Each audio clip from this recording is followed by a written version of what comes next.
YouTube? So I'm coming to you guys again for this boot camp video. I'm finally gonna give y'all my story because it's a lot, and I kind of want to give it its own video, sort of, because I'm still gonna talk about some other stuff in here, but I'm just gonna jump right into it. So basically, when I was in boot camp, I had my first panic attack the very first time we got beat. I also want to let it be clear, I'm gonna explain to you guys, before I went to boot camp, I had never experienced a panic attack before. I did not know what was happening to me. So it kind of added to the panic attack, because not only was my body panicking, but I myself was panicking, consciously, because I feel like a panic attack is more subconscious, because I didn't have any control over the panic attack itself, but consciously it made me even more like anxious and scared, because I had no idea what was happening to me. I felt like I was having a heart attack. The first panic attack I had, like I said, we were getting beat, and my RDC was yelling at me, and she was yelling. Like, when I say when they yell at you in boot camp, it hit different. Like, it's not how your mama yell at you. It hits different in boot camp. And she was yelling at me because I could not keep up. We was doing 10 counts and I could not keep up. And I started breathing so heavy, like, and it wasn't from the 10 counts, because I was on like 10 count 2 and they was on 10 count like 5. So it wasn't because of the 10 counts. And she noticed, and she pulled me to the side, and she started to calm me down. She was very, very nice to me. She was a blessing, y'all. Like, this RDC was a blessing to me throughout my entire boot camp experience in P days when I was having these panic attacks, because she was extremely comforting. That was my first panic attack. I believe I had 3. I'm on number 6 now. I just had my 6th one like 2 days ago. I thought they would stop after boot camp. That's what they told me.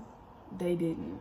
So yeah, my second one was, we were getting ready to hygiene. And for those of you who don't know, because you haven't been in boot camp yet, hygiene is basically just when you shower. So everybody was getting ready to shower, and I don't know, like, I just started shaking, and I was hyperventilating again, and I started to fall. Somebody caught me, thank God.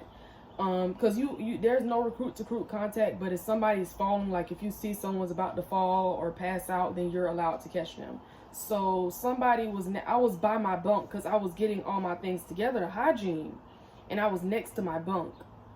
So, well, not my bunk, it's a rack. I was next to my rack. And yeah, so I was right by my rack, because I was getting, like my towel and my shower shoes and all the other stuff, because you wear shower shoes in the shower, y'all. You don't just go in there with your bare feet. Don't ever be barefoot. Don't ever be barefoot. You will get cussed out. That's another tip. Definitely need that tip. Never let anybody see you without no shoes on. Not even socks. Shoes. Even if it's shower shoes. And don't wear shower shoes unless you go into the shower, because they basically like flip-flops. So a lot of people try to get away with walking around with them when it wasn't time to get in the shower. You'll get cussed out for that too. So pro tip, make sure that you're wearing your shower shoes and you're never barefoot. So I was starting to fall, and someone caught me, and she leaned me up against the wall. So I was like sitting up against the wall. And the RDC, she held my hand. She started talking to me about, my childhood, like just saying what I like to do before I came to boot camp, like what my hobbies were, just very calm, smiling, laughing with me. I told her I used to dance in middle school, with a marching band. She was like, oh, I could never dance. I was terrible at it. I tried ballet, and just laughing and joking with me. And she was very, very comforting, and she was able to calm me down. I still wanted to go to the hospital, because they do ask you, if you're conscious, they will ask you if you want to go to the hospital. And she did. And I told her yes, because I was scared. I was so scared, guys, because this had never happened to me before. And I wanted to know what was wrong with me, because at that point, I felt like something was wrong with me. So I'm like choking up, y'all. But it's just like reminiscing tears. Like, I'm okay now. I'm not like panicking or nothing. But yeah, so this was actually like good times boot camp. But anyways, So I went to the hospital. They told me that basically I was having panic attacks. That's pretty much what they told me, because I saw a psychologist or a psychiatrist. So the psychiatrist referred me to REU, which is the Recruit Evaluation Unit. That is where you go in boot camp for any sort of mental conditions or disorders.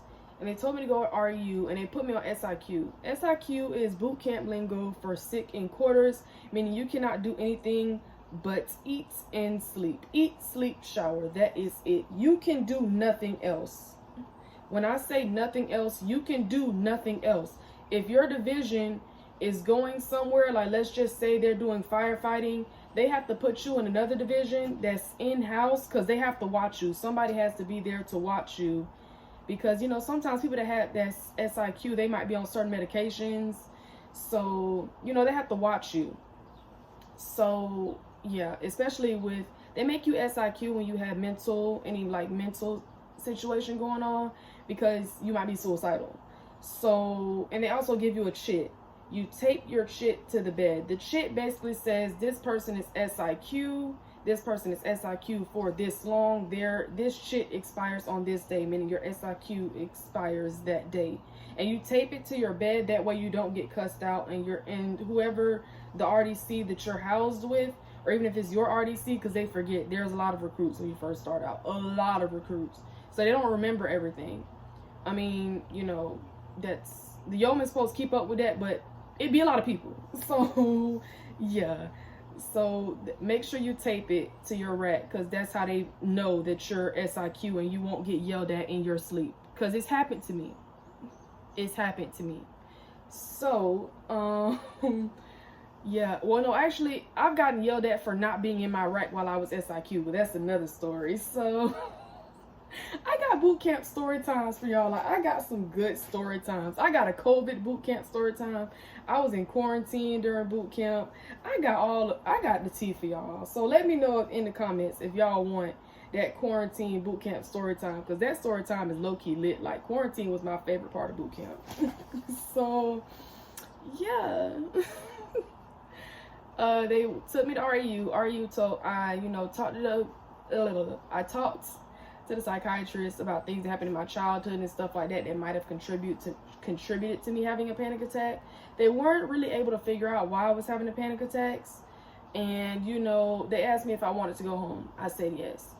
I knew I wanted to go home at that point, because I just felt like there wasn't a place in the Navy for me anymore. I didn't really feel as though that was my calling anymore. Like, any hope that I had of being in the Navy just died when I found out about these panic attacks, because I just felt like, how am I supposed to be in a situation where I'm gonna be under a lot of stress on a regular basis with these panic attacks? I can't. So it's like, there's no way for me to be able to be an effective sailor and do what I need to do and be able to work in high stress situations with these panic attacks. I just couldn't, and I knew that. So I told them I wanted to go home. They separated me. My psychiatrist told me that once I was in SEPS, I should stop having my panic attacks, because SEPS is a relatively calm environment, which it is. They don't yell at you in SEPS. You know, you don't get beat. It's a very calm environment. Like, you watch movies, read books, and socialize. That's pretty much what you do in SEPS. But what a lot of people don't know about SEPS is SEPS has its own stress, because once you get to SEPS, nobody knows how long you'll be there. The average time for SEPS is supposed to be 2 to 3 weeks. For my case, I was a 7-11, meaning I was there for a mental condition or disorder. And being a 7-11, you know, how do I describe it? There's a stigma that comes with it, because people assume that you're either crazy or suicidal. So a lot of people look at you differently. Most of them are pretty understanding, because the majority of SEPS is 7-11. So a lot of them are understanding, because a lot of them are 7-11s themselves. But you got to understand, there are women. It gets petty in there. But that's not even what makes it so difficult to be in there. I mean, sometimes it does, but for the most part, what makes SEPS so difficult is not knowing when you're going to leave. I was in SEPS for 5 weeks before I was officially separated. And went home. But that wasn't their fault. I was put in quarantine for 11 days. I was supposed to leave about 7 days after we got put in quarantine, and I couldn't because we were in quarantine. They weren't letting anybody go anywhere, so I couldn't go home. And that was difficult for a lot of people because a lot of people were in my exact same situation, and it was very comforting. We were there for each other during that time. We all needed it. So I'm going to talk about my third and my most major panic attack, y'all. So I'm about to talk about it real quick. My third panic attack, we were all going to breakfast or whatever. We were all going to breakfast, and I was just sitting at the table, just eating. I remember what we had that day. We had bacon and we had blueberry pancakes. The blueberry pancakes is bomb, y'all. So if you see the blueberry pancakes, get them because they're bomb. So I was just eating, chilling, laughing, giggling, and then all of a sudden I just didn't feel right. I can't really describe the feeling that came over me, but I knew something was wrong. Like, all of a sudden I just didn't feel right anymore. It wasn't an emotional thing. It was more so like my body was just, I can't describe it. There's really no way I can describe the feeling that I got. But I just didn't feel right. And my chest started hurting really, really bad. And I was telling, there's a name, it's like a recruit RDC. I don't remember. RPOP.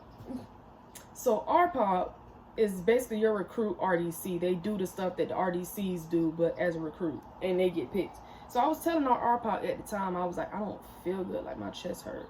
Because I had some type of job, y'all. I don't remember. I did a bunch of stuff in boot camp to keep myself busy. Whatever job they had. Oh, I was laundry PO.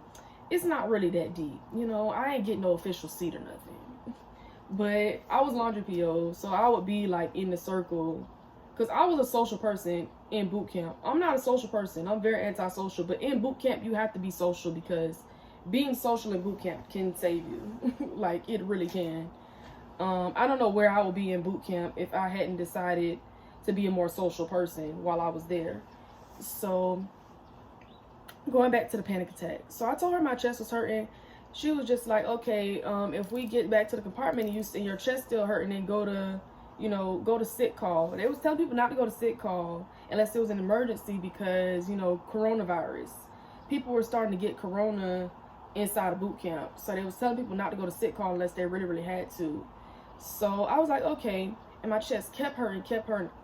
So at this point, we're lining up to get ready to leave the ship because when you're in SEPS has a galley, but it's not in use. I don't know why. It's stupid.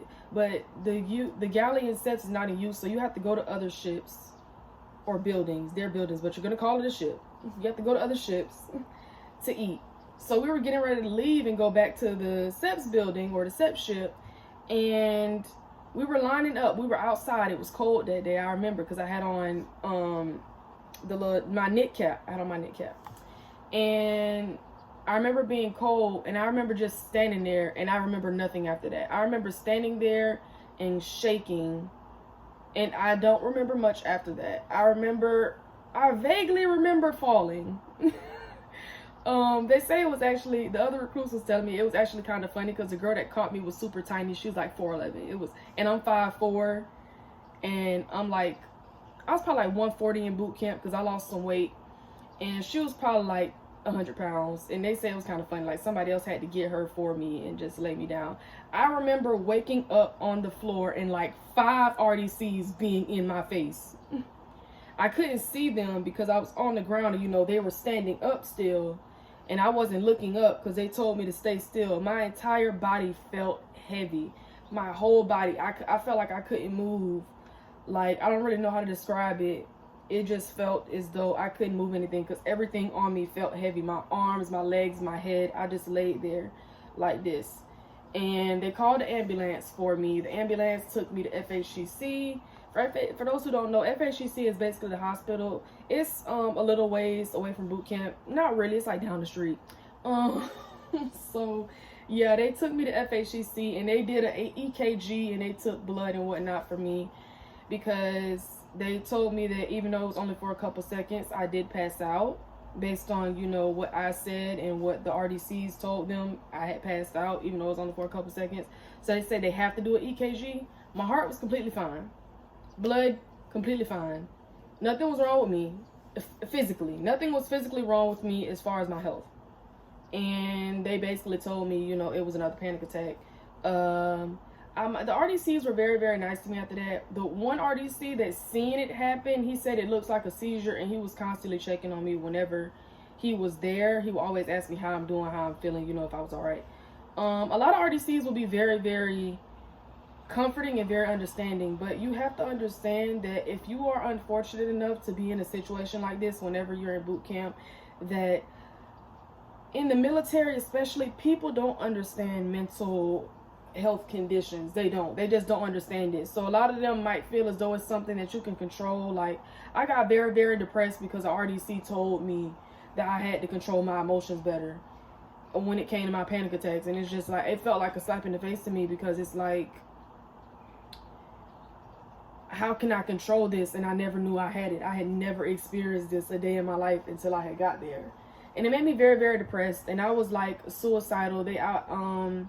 But I told someone while I was there. This is why I wanted to share my story with y'all. I knew this was going to be emotional for me, because I'm getting a little bit emotional just talking about it. But I felt like this is a story I should share with you guys, because there might have been some other people out there that had these issues. They didn't want to talk about it, because I didn't really see anything like this on YouTube. So, yes, I did have some ideations, and I did tell someone, and I did receive help. I did receive help. I spoke to a psychiatrist. He told me that he thought I was going to be okay, and I was. And, you know, I went back to my personal psychiatrist that I was assigned to, you know, because of my case with SEPS.